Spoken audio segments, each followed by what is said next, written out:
Good morning, everyone.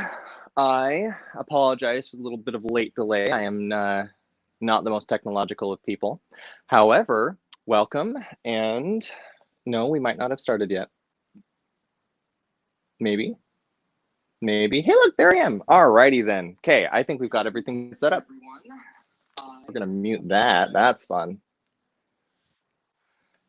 Anyways, welcome. My name is Jonathon Mario from XFX, and I'm going to be showing you guys today how to do some basic airbrushing, as well as kind of introduce you to the airbrush and all that sort of fun stuff. So a note to everybody out there, we're going to pretend that we have never seen an airbrush, played with an airbrush, nothing. So this is absolute beginner. This is a fun little thing to watch so that you guys can play with it, because we're all trapped inside right now, and so why not learn a new hobby? So let's go ahead and just dive right in. Okay, what is an airbrush? An airbrush is a fantastic little tool which allows us to basically paint without touching our paper or our subject. It blows air through paint and not ionizes it. It vapor atomizes.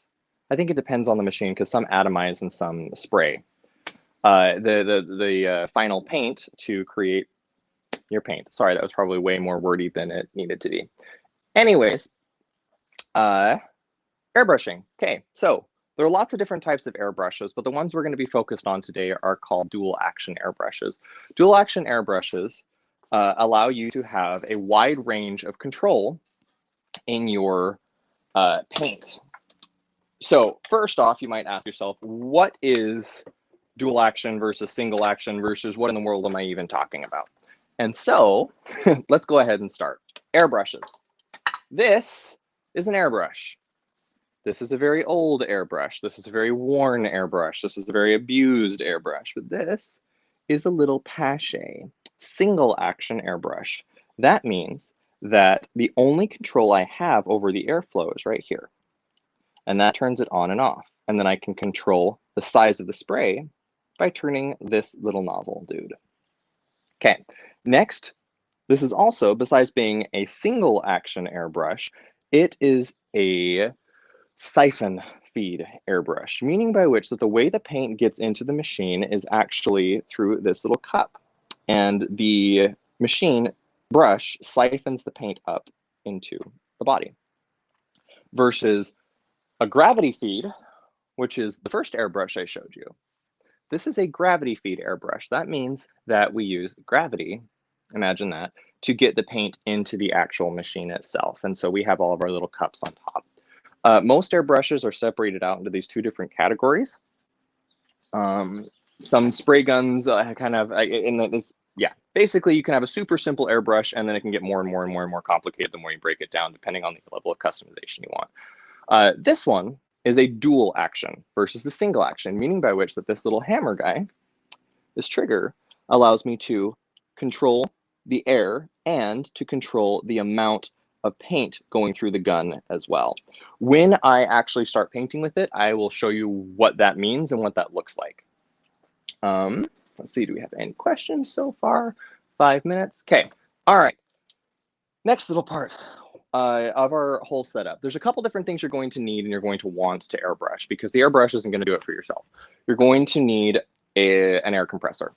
So with the air compressor, let's see if I can show you guys. I'm going to remove my phone. This is my little setup.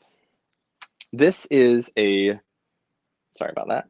This is my little setup. It is just a very, very basic compressor that I got from Harbor Freight. You can, honestly, sky's the limit and you get what you pay for when it comes to machines in general. Mine is a $65 to $85 little compressor. It works fantastic. I replace them every year, every 2 years, just depending on what I'm doing.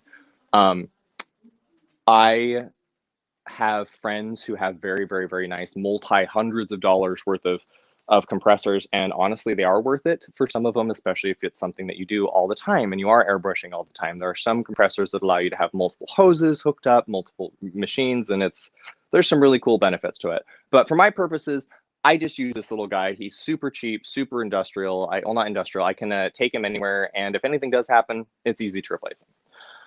The hose. Okay, hose. This is your lifeline. This is as far as you get to being away from the sound of the compressor and the and the compressor itself. I like longer ropes, and I really like these braided ropes. They tend to break less, stronger. I also just like the fact that if paint spills on them, it kind of just becomes one with the rope. But anyways, okay, so simple attaching, gun to rope, rope to compressor, turn on compressor, and that gives you air. And then you're able to spray. With compressor, there are two, like my cheap little dude, because it allows me to control it, and that is the actual air pressure on the machine. Sorry, on the compressor. Oh, I cannot speak this morning. Forgive me. The pressure of the air coming from the air compressor. It is called PSI. The forgive me. I am not a morning person, and I know it's pathetic because it's like noon. Let me catch my brain.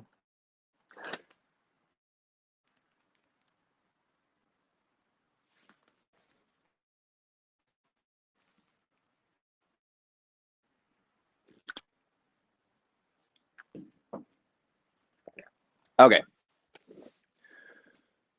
Very important. PSI is the pressure per square inch. It is going to be what is going to be the difference between a relaxing airbrush makeup on a client versus sandblasting their skin off with paint. Size. With most of my work that I currently do, I use between 30 to 40 PSI, which you can see that little gauge is found right here. You can see as I turn on the machine, that little bubble guy will do go. Currently it's set at 10 to 15 because that is a fantastic pressure for airbrushing alcohol-based makeups and airbrushing people. Which gets us into our next little category, paint types. There are a variety of different paint types that you can put through an airbrush. The most important thing to remember is pigment size and the thickness of your pigment. I mean, the thickness of your paint. If you try and put too thick a paint through an airbrush, it's going to be really spotty. You'll gunk up your airbrush and basically screw over the entire thing. A good rule of thumb is the consistency of milk. If the paint is the consistency of milk, it should get through most airbrushes, and also the finest grain size of actual pigment you can get, the better. Today, what we're going to be using is these beautiful paints by XFX Makeup. Now, this is one of my favorite ones to airbrush with because of their versatility. It is an extremely pigmented paint. I use them on props, I use them on tails, I use them on makeups, just because I can take them anything from just tiny, super thin glazes of paint to super opaque body painting. And then also I like to just paint with them. You know, it's a very, very affordable makeup. And so I like to do just normal everyday paintings with them because I can, you know, because it's the same as if I would purchase something else. Anyways, let's see. We're all good. Sorry, every once in a while I will check back and make sure that I don't have any comments or questions, just in case I miss any. Anyways, why don't we stop talking, because we've now been talking for 10 minutes, and actually start playing with the airbrush. So I'm going to go get our fantastic model. Oi, you, it's time. Come out here.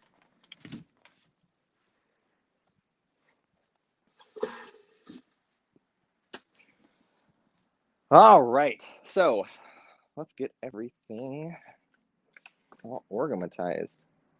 If anybody has any questions, feel free to reach out or feel free to ask. I'm happy to answer them as soon as they come through my feed. All right, everyone, thank you for joining. This is going to be our fantastic model today. This is Evander. He has so lovingly agreed to lend us his body to play with. So we're going to start playing with the airbrush. So let's go ahead and get us set up. Evander, I'm going to have you stand right here. Okay. Awesome. We're going to go ahead and move this forward because I want to show you guys what we're doing.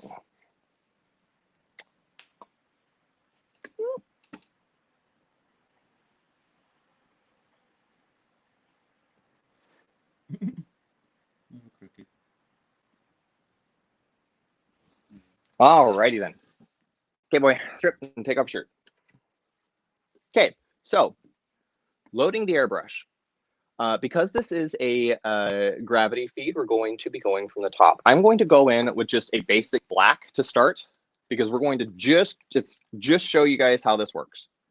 So a couple little drops. Like I said, it's a very, very pigmented paint. A little bit goes a long way. So yet again, down releases the air, out releases the paint. So just pushing back a little bit, you can already see we can sculpt and shape really fun little shapes with the airbrush.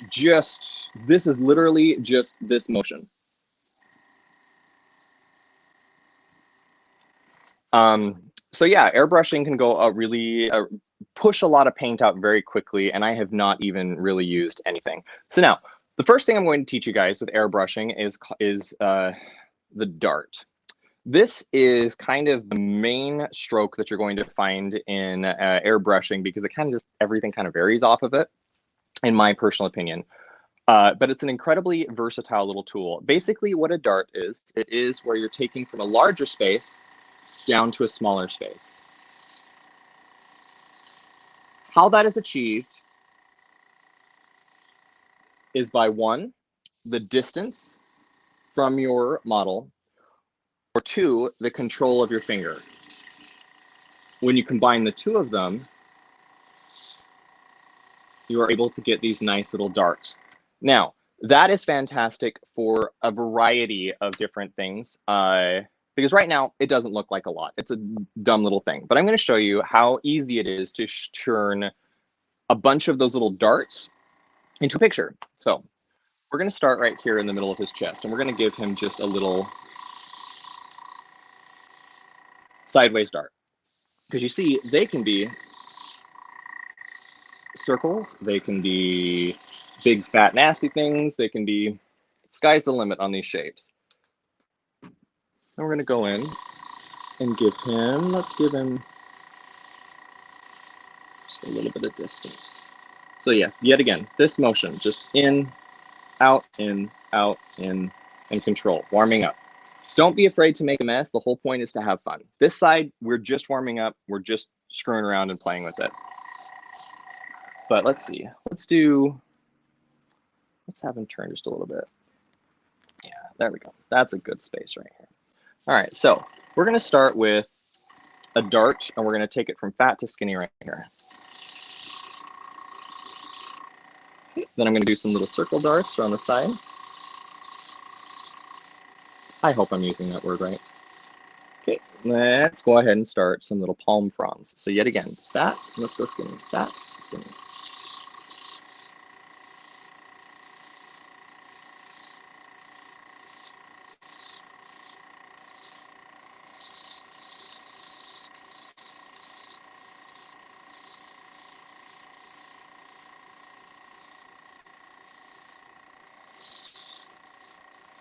The best thing you can ever do for yourself when you're working with paint or with art or any sort of medium, honestly, is just get your fingers in it and just play. You're going to make mistakes. You're going to waste product. The sooner you accept that that's okay and that's the point, the happier you're going to be with your life. As you can see, even just I've been airbrushing and painting for 13 or more years now. And even still, you can see this is a horrible example of what you're supposed to get. So is this. This one is much, much, much better. This one is horrible. This one's getting better. Warm up, play, enjoy your process, enjoy the paint. So I feel like it's time to start playing with some shape and some form. So we're going to have him turn around. Okay. Let's go ahead and go back to some of those basic concepts with airbrushing. Shading. Airbrushing allows you to create some very subtle shading gradients very quickly. It is really nice that the airbrush allows you to also build. So for example, we're actually going to take this grouping of muscles and we're going to start just shading, because right now, pretty flat. We're just going to take and shade the very most basic forms of what he currently has already.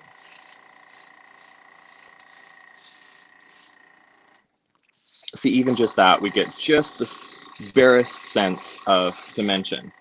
Now, cool thing with the airbrush is we can now go in and start deepening some of these shades, deepening some of these shadows, where the closer we get, the darker that color is going to get, the more pigment we're going to build on top of it. And so let's go ahead and start adding some spaces for the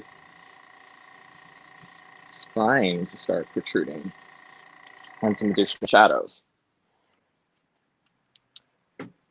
And as I begin to essentially sculpt with my color, just adding little bits at a time, I can begin to get closer and closer. As you're saying, the closer I'm getting to the body, the sharper those lines are getting. I am able to start to create shape and shape through form. Yet again, going back in at those little darting motions that you see, it's farther in, comes close, nice, clean line to be able to basically essentially illustrate, what is the word I'm looking for? Forgive me.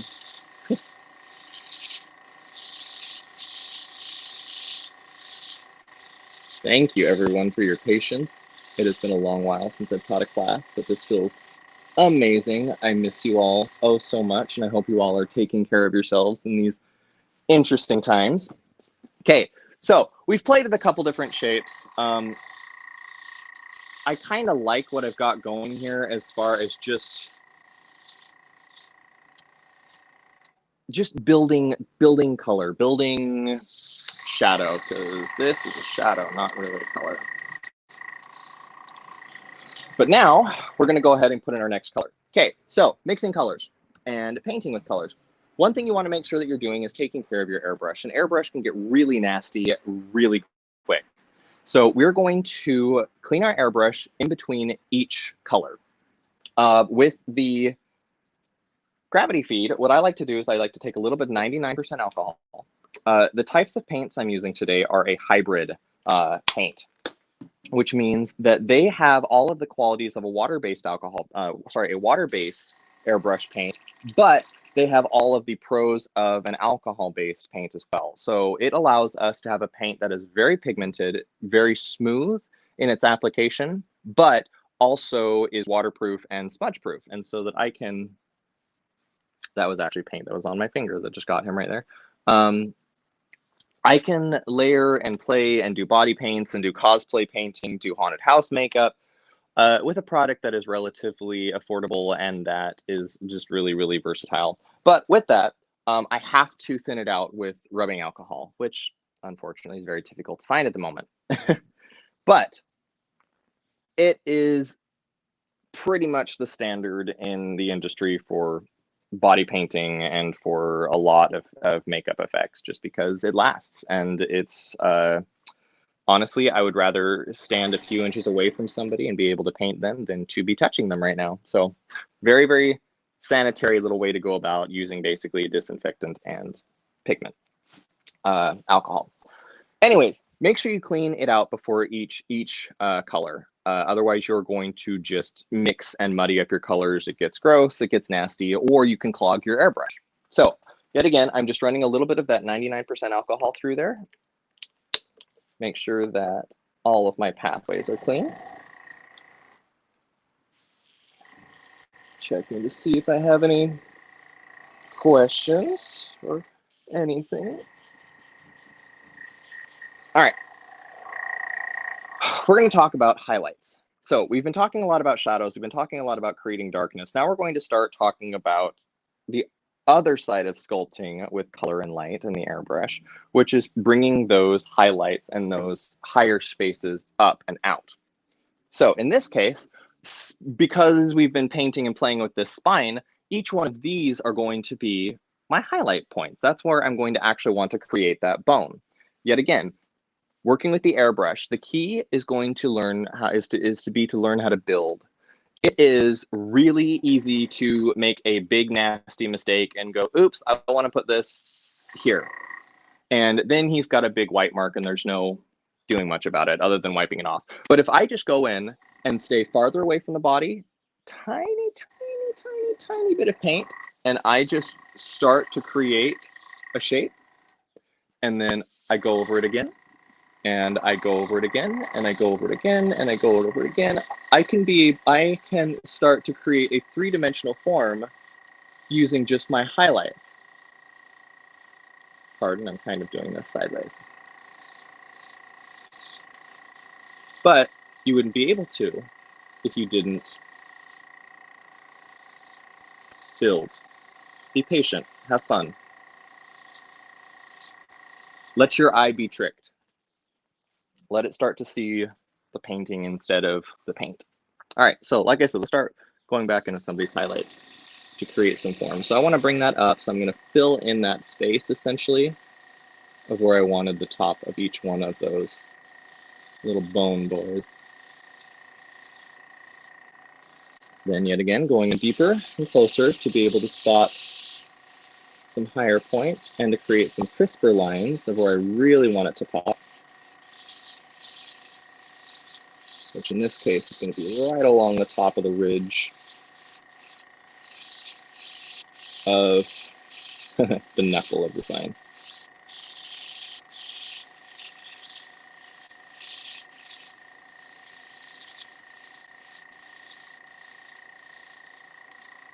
Same thing with down here, even just as simple as just going back and doing these darts again.